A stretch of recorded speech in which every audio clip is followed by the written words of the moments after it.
अस्सलाम वालेकुम एवरीवन। कैसे हैं आप सब? आई होप सब ठीक होंगे। Welcome back to my channel life diaries in Dubai.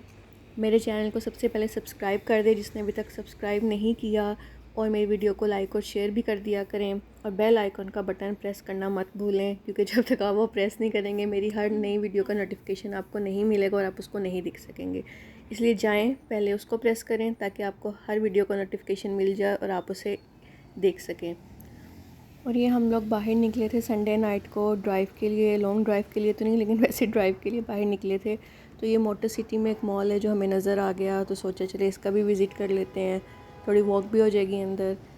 तो ये बाहर से देखने से तो काफ़ी बड़ा मॉल लग रहा था, तो हम वॉक करते करते इसके एंट्रेंस डोर पे पहुंच ही गए। तो ये हम लोग जा रहे थे अंदर देखने के लिए कि यहाँ पर कौन कौन से ब्रांड्स हैं। इस मॉल की जो वाइब्स थी वो बिल्कुल मुझे ग्लोबल विलेज की तरह आ रही थी, क्योंकि इसमें कुछ जो जगह थी वो आउटडोर उन्होंने सेटअप लगाया हुआ था कुछ जगह पर। और ये आउटडोर जगह पर काफ़ी स्टॉल्स लगे हुए थे, जैसे ग्लोबल विलेज में हम लोग को नज़र आते हैं कोई शॉल्स के या कपड़ों के या किसी भी चीज़ के, बैग्स के। वो थोड़े बड़ी जगह पर होते हैं, ये थोड़े स्मॉल स्मॉल जगह पर स्टॉल लगे हुए थे। और ये कुछ कुर्ते थे, कलरफुल कुर्ते थे, और इनमें अंदर ही अबायास भी उन्होंने लगाए हुए थे, और ये मैक्सीज थी। और इन कपड़ों की मुझे समझ तो नहीं आ रही थी कि कौन सा स्टफ़ है, लेकिन देखने में काफ़ी अच्छे लग रहे थे। और ये बैग्स थे, इन बैग्स में ये जो मल्टी शेड सा नज़र आ रहा है ना आपको, ग्लिटर टाइप इस पे लगा हुआ है, ये सबसे ज़्यादा खूबसूरत लग रहा था। और इसके नीचे ही एक गोल्डन बैग भी था, वो भी बहुत अच्छा लग रहा था। और ये थे क्लच पड़े हुए सब, इन पे भी स्टोन्स लगे हुए थे, मल्टी शेड स्टोन्स लगे हुए थे। और कुछ बैग के ऊपर उन्होंने बड़े बड़े साइज़ की लेसेस भी लगाई हुई थी। ये पीछे आपको स्किन बैग नज़र आ रहा होगा, इस पर ब्लू कलर की उन्होंने लेस लगाई हुई थी। और ये एक और बैग था राउंड शेप में, ये भी बहुत अच्छा लग रहा था। जब स्कूल कॉलेजेस में हमारे फ़न फेयर होता था, जो लोग देख रहे हैं जो पाकिस्तान से जिनका ताल्लुक है, उन सब के स्कूल कॉलेजेस में फ़न फेयर तो होता ही होगा। तो उसमें भी ऐसे ही स्टॉल्स लगते थे सब, और हर कोई अपनी पसंद की चीज़ें तब ख़रीदता था वहाँ से। और ये राउंड शेप के बैग तब वहाँ पर स्टॉल्स में बहुत ज़्यादा इन थे जब हम कॉलेज में पढ़ते थे। और यहाँ पर आउटडोर ही उन्होंने बच्चों के लिए प्ले एरिया भी बनाया हुआ था। ये सामने आपको नज़र आ रही होगी एक डक येलो कलर की, इसका साइज़ काफ़ी बड़ा था, और ये बड़ी मज़े की डक लग रही थी मुझे। है तो ये प्लास्टिक की थी लेकिन काफ़ी अच्छी लग रही थी यहाँ। और इसके साइड्स पे ऐसे छोटे छोटे फाउंटेन से थे जिनके अंदर लाइट्स लगी हुई थी, और ये और ज़्यादा अट्रैक्ट कर रहे थे। वेदर अच्छा होने की वजह से आउटडोर भी काफ़ी लोग बैठे हुए थे, और बच्चे तो खैर बहुत ज़्यादा चिल कर रहे थे, क्योंकि गर्मी नहीं थी एक सबसे बड़ी बात, और दूसरा यहाँ पे प्ले एरिया था, तो बच्चे और ज़्यादा फिर आपको पता है एंजॉय कर। हम पहले इस मॉल में कभी नहीं आए थे क्योंकि हमें पता ही नहीं था कि यहाँ पर एक मॉल है। ये तो हम लोग जा रहे थे ड्राइव पे तो नज़र आ गया, और इस मॉल का नाम है फर्स्ट एवेन्यू मॉल।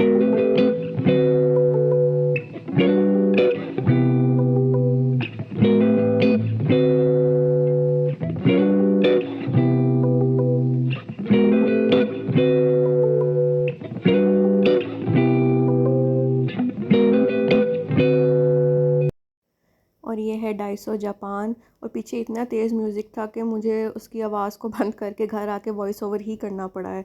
और ये डाइसो जापान भी मेरा फेवरेट है। ये जिस भी मॉल में होता है कारफोर की तरह मैं इसमें ज़रूर जाती हूँ।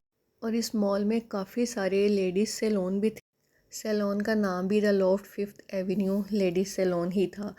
और ये देखें यहाँ पर ये बैग्स पड़े हुए थे, और ये लेदर बैग्स थे शायद, शायद हो सकता है लेदर बैग्स ही हों, लेकिन मुझे नहीं पता कि ये लेदर बैग्स थे या नहीं।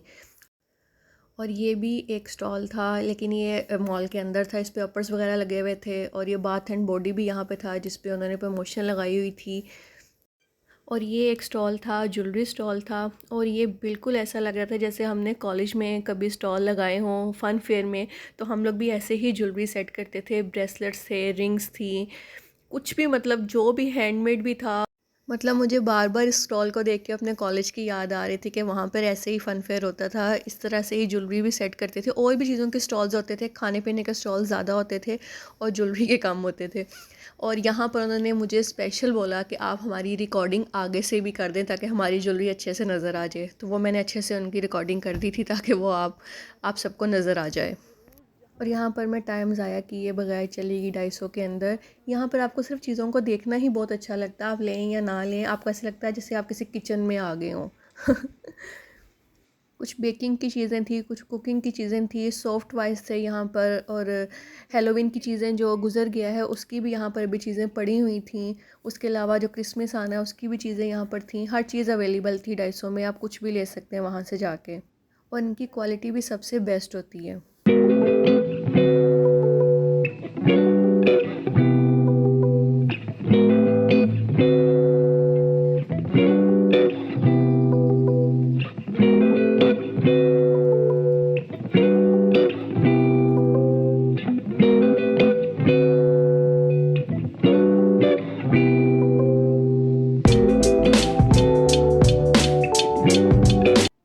और यहाँ पर मैंने काफ़ी टाइम स्पेंड कर लिया।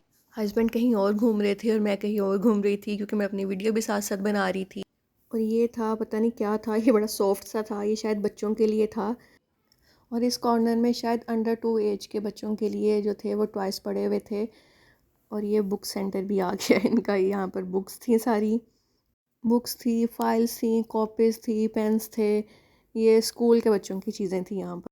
मुझे लग रहा था जितना मॉल का साइज़ है उतना ही 250 का भी साइज़ है, क्योंकि इसमें मैं घूमते घूमते थक गई थी। इतनी ज़्यादा इसके अंदर कॉर्नर्स थे कि आप थक ही जाओ कि क्या चीज़ देखें और क्या चीज़ नहीं देखें।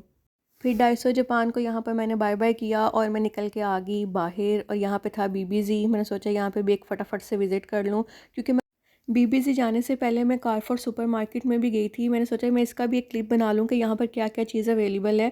तो उन्होंने, जब मैं बाहर निकलने लगी तो वहाँ से उन्होंने मेरी ये वीडियो डिलीट करवा दी। उन्होंने कहा नहीं, यहाँ पे अलाउ ही नहीं है कारफोर में वीडियो बनाना। और मेरी पूरे 10 मिनट की जो मेहनत थी वो सारी ज़ाया हो गई। फिर मैंने सोचा चलो छोड़ो परे, अब जब उन्होंने डिलीट करवा दी तो क्या फ़ायदा अफ़सोस करने का। तो इसलिए फिर मैं चली गई बीबीजी में। और यहाँ पर बहुत सारे ब्रांड्स हैं जो उन्होंने मर्ज करके रखे होते हैं। आपको खुद से ढूंढना पड़ता है जो चीज़ आपको चाहिए होती है, या आपको पूछना पड़ता है कि वो चीज़ कहाँ पर पड़ी हुई है।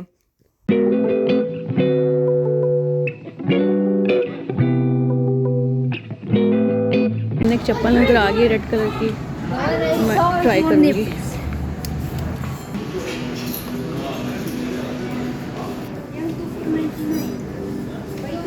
लेकिन इसका साइज़ मुझे छोटा है, लेकिन मुझे ये जूता बहुत अच्छा लग रहा है रेड कलर में।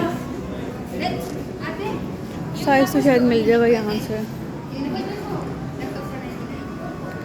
देखते हैं लेने के नहीं लेना। और इसमें साइज़ नहीं है क्योंकि ये है बच्चों के लिए। इसमें सबसे बड़ा साइज़ यही था जो मुझे एक नंबर छोटा है। चलिए कोई बात नहीं, कुछ और देखते हैं।